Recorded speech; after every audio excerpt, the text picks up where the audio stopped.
चंबल के इलाके में मौजूद एक जंगल में एक चोरों की गुफा थी। उस गुफा में बहुत से चोर रहते थे। उनके नायक का नाम गब्बर था। उस गुफा में उनके चुराए पैसे और सोना का बहुत बड़ा ढेर लगा रहता था। वो लोग बैंक, गहनों के दुकान, लॉरी और ट्रेनों में चोरियां करते थे।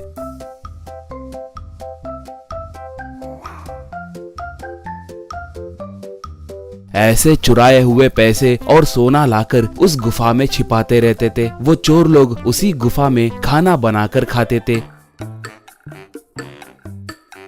गब्बर वाले लूटकर भागने लगते तो पुलिस वाले उनका पीछा करते थे, मगर जंगल में पेड़ और पत्थर बीच में आने की वजह से पुलिस वाले उन्हें पकड़ नहीं पाते थे। इससे एसआई सिंघम गुस्से से सर पीट लेता था।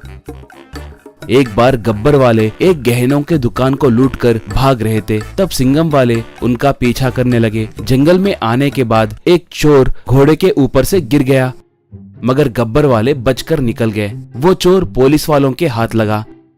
सिंघम उसे सेल में डालकर खूब पीटने लगा। बहुत पूछने पर भी वो गब्बर का पता नहीं बताने की वजह से उसे उल्टा लटकाकर उन्होंने खूब मारा। फिर भी उसने पता नहीं बताया। इससे वो लोग उसे बर्फ पे लिटाए। उसके बाद भी उसने कुछ नहीं बताया। ये देखकर उन्होंने एक गिरगिट को लाकर उसके कपड़ों में छोड़ दिया। बस वो सर मैं बताऊंगा सर, मैं बता दूंगा। पहले इस गिरगिट को निकाल लीजिए सर, मुझे वहाँ पर ले जाइए। वो कहाँ पर है मैं दिखाऊंगा सर, प्लीज सर कहा। ऐसे वो लोग उसे लेकर उस गुफा के पास पहुंचे। वहाँ पर देखे तो कोई भी नहीं था। सिंघम तब शिट कहकर पुकारा। जंगल में गब्बर वाले एक बड़ा खड्डा खोदने लगे थे।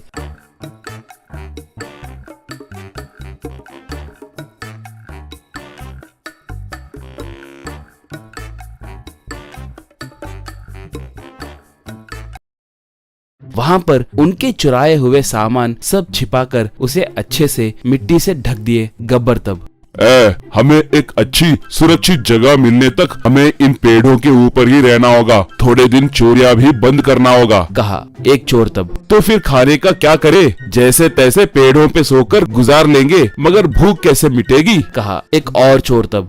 वो भी भाई से पूछोगे क्या? स्विगी या जोमेटो में ऑर्डर किए तो हो जाएगा ना, कहा। बस गब्बर उसे एक खींच के मारकर तुम जैसे निकम्मों को काम पे लगाने के लिए मुझे अपने चप्पल से खुद को मारना होगा। स्विगी में ऑर्डर किए तो हम सब पकड़े जाएंगे। कोई दूसरा आइडिया है तो बताओ, कहा एक तब। गब्बर भाई, हम यहाँ पर खाना बना सकते हैं, मगर धुआं से ही असली समस्या होगी। खाना बनाते वक्त आने वाला धुआं दूर रहने वालों को भी दिखेगा, इसलिए हम जमीन के अंदर बिना धुएं के निकले खाना बना सकते हैं। उसे अंडरग्राउंड कुकिंग कहते हैं, कहा गब्बर तब।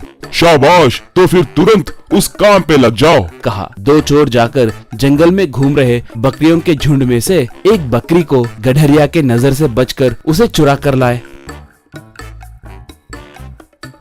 इसके अंदर थोड़े चोर एक बड़ा खड्डा खोदकर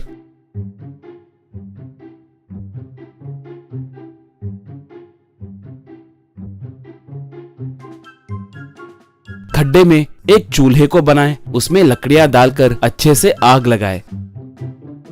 चोरी किए बकरी को मारकर उसकी चमड़ी अच्छे से निकालकर उसके ऊपर सारे मसाले लेप करके एक बड़े से थाली पे उसे रखकर एक रस्सी की मदद से थाली को नीचे अंगारों पे रखे। आखिर में उस चूल्हे के ऊपर एक ढक्कन रखकर उसे मिट्टी से ढक दिए। धुआं बाहर आए बिना ही बकरी अच्छे से पकी। बाद में उस ढक्कन को निकालकर थाली को बाहर निकालकर बकरी को काटकर सब अच्छे से खाए। गब्बर तब। शाबाश, तुमने क्या मस्त आइडिया दिया है, ये बहुत स्वादिष्ट है, कहकर उसकी तारीफ किए। बाद में सब पेड़ों के ऊपर सो गए। ऐसे आए दिन दो चोर जाकर बकरियों के झुंड में से बकरी को चुरा कर लाना, उन्हें अच्छे से भूनकर खाना, ये सब अच्छे से चलने लगा।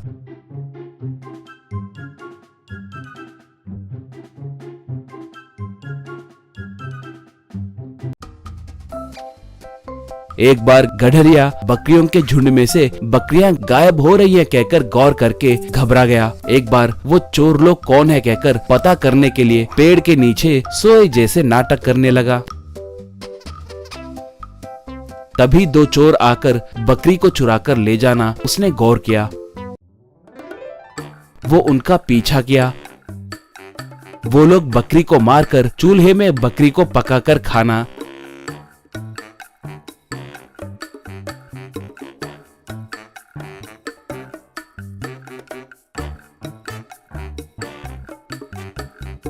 ये सब एक पेड़ के पीछे खड़े होकर गडरिया देख रहा था। पुलिस स्टेशन में सिंघम कांस्टेबल वालों के ऊपर पुकारने लगा, क्या भाई, वो गब्बर कहाँ गया है? आजकल चोरी भी नहीं कर रहा है। शायद वो दूसरे राज्य को भाग गया होगा। ऐसे भागना भी बहुत मुश्किल है क्योंकि इतना बड़ा जंगल और कहीं नहीं होगा, और ऊपर से वो पैसे और सोने को रवाना करना भी बहुत मुश्किल है। वो जरूर यही कहीं छुपा होगा। वो कहाँ पर है कहकर पता नहीं चल रहा है। यूं कहने लगा तो गडरिया आकर उन्हें उसने जो देखा वो सब बताया। बस सिंघम वाले जाकर गब्बर वालों पे हमला करके वो सोना और पैसों को जब्त किए। सिंघम उन्हें पकड़कर जेल में डाला। उस गडरिया को सरकार के तरफ से